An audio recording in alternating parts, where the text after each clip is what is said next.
Día 34. La iglesia primitiva y la comunión. Creo firmemente que el Señor está obrando en su pueblo para que examine más de cerca cómo era la iglesia del Nuevo Testamento. Los adventistas del séptimo día se han considerado el remanente de Dios durante muchos años. Hemos procurado mantenernos fieles a las enseñanzas de la palabra de Dios, al igual que la iglesia del Nuevo Testamento. Creo que ahora el Señor nos está llamando no solo a continuar perseverando en la doctrina de los apóstoles, sino también a perseverar firmemente en la comunión unos con otros, en el partimiento del pan y en las oraciones. Hechos 2:42. Dios está llamando a sus hijos a ser su pueblo remanente, tal como la iglesia primitiva del Nuevo Testamento, no solo en doctrina, sino también en comunión. La comunión es un aspecto importante para ser el pueblo remanente de Dios. Con esto en mente, echemos un vistazo más de cerca a cómo era la iglesia primitiva de Dios.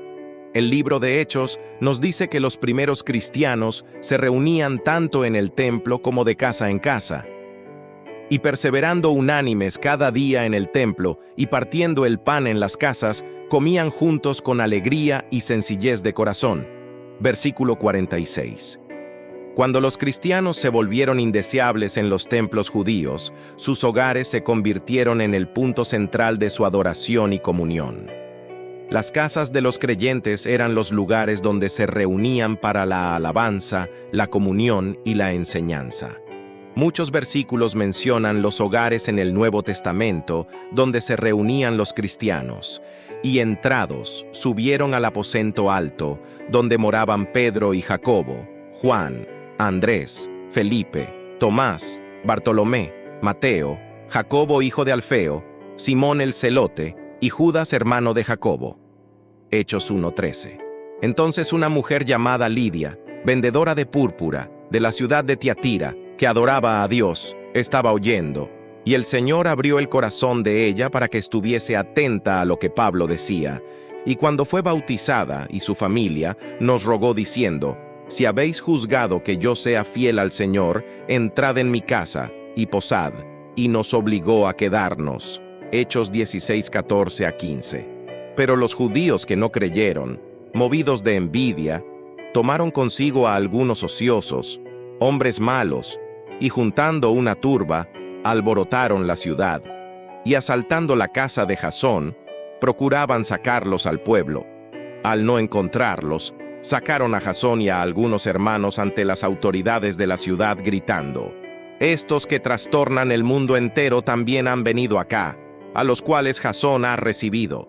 Y todos estos contravienen los decretos de César, diciendo que hay otro rey, Jesús. Con estas palabras alborotaron al pueblo y a las autoridades de la ciudad, que los oyeron, pero después de tomar fianza de Jasón y de los demás, los soltaron. Hechos 17:5-9. Y como nada que fuese útil, he rehuido de anunciaros y enseñaros, públicamente y por las casas. Hechos 20:20. Saludad también a la iglesia de su casa, saludad a Epeneto, amado mío, que es el primer fruto de Acaya para Cristo. Romanos 16:5. También bauticé a la familia de Estéfanas. De los demás, no sé si he bautizado a algún otro. Primera de Corintios 1:16. Las iglesias de Asia os saludan. Aquila y Priscila, con la iglesia que está en su casa, os saludan mucho en el Señor. Primera de Corintios 16:19. Saludad a los hermanos que están en la Odisea, y a Ninfas y a la iglesia que está en su casa. Colosenses 4:15. Los apóstoles ciertamente comprendieron la importancia de la comunión en grupos pequeños en el hogar. Durante 3 años y medio, habían adorado y tenido comunión con Jesús de esta manera. Podemos entender cuán natural era para los apóstoles continuar con este tipo de comunión en grupos pequeños a medida que cientos y miles de individuos aceptaban a Cristo. El estilo de iglesia basado en la comunión en el hogar facilitaría enormemente la asimilación y organización de las grandes multitudes que se unían a la iglesia incluso a diario, alabando a Dios y teniendo favor con todo el pueblo. y el Señor añadía cada día a la iglesia los que habían de ser salvos. Hechos 2:47. Estos pequeños grupos de comunión sirvieron bien al crecimiento de la iglesia. Se estima que, para el siglo III, 6 millones de cristianos vivían en el Imperio Romano. Estos pequeños grupos de comunión eran propicios para el crecimiento. Los nuevos miembros eran asimilados rápida y completamente. También sería evidente que estos grupos no solo estaban destinados a nutrir, sino que eran de naturaleza evangelística. Los grupos en el hogar permitieron que la iglesia creciera incluso en tiempos de persecución severa. Además, a medida que aumentaba el número de miembros de una iglesia en el hogar, los participantes se verían obligados a dividirse y formar un nuevo grupo en otro hogar. La comunión estrecha e íntima que resulta de un grupo más pequeño crea un vínculo muy fuerte entre sus miembros. El ánimo mutuo ocurre con mayor facilidad. Es en este tipo de ambiente donde los hermanos en la fe reciben fortaleza unos de otros. La humanidad fue creada para ser más fuerte cuando está unida a otros que cuando está sola. Los cristianos de hoy necesitan la fortaleza que proviene de la comunión estrecha e íntima que experimentó la iglesia primitiva. Como dijo Dios al principio, no es bueno que el hombre esté solo. Génesis 2:18. No es bueno para el cristiano intentar resistir solo las fuerzas de Satanás y del mundo. Reflexión y discusión personal. ¿Dónde se reunían los primeros cristianos para la comunión y por qué? ¿Cuáles son los beneficios de los grupos de comunión en el hogar? ¿Por qué crees que la comunión cristiana es importante en la vida de una persona hoy en día? ¿Crees que llegará un momento en que la comunión en el hogar se volverá necesaria? ¿Por qué sí o por qué no? ¿Te gustaría ser parte de un grupo de comunión en el hogar lleno del Espíritu? Si es así, ¿cómo puedes formar parte de uno? Actividad de oración.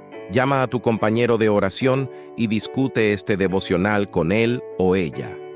Ora con tu compañero de oración, para que Dios continúe bautizándolos a cada uno con su Espíritu Santo, para que Dios traiga avivamiento a tu vida y a su iglesia, para que Dios te guíe a formar parte de un grupo de comunión, por las personas en tu lista de oración. Incluye el siguiente versículo bíblico en tu oración. Pues como el joven se desposa con la virgen, se desposarán contigo tus hijos.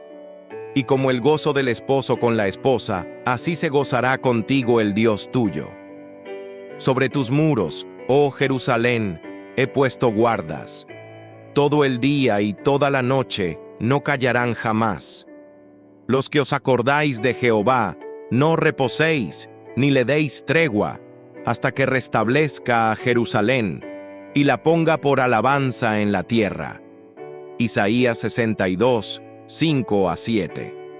Haz que oremos a ti constantemente hasta que nos reavives y nos hagas una alabanza para tu nombre en esta comunidad.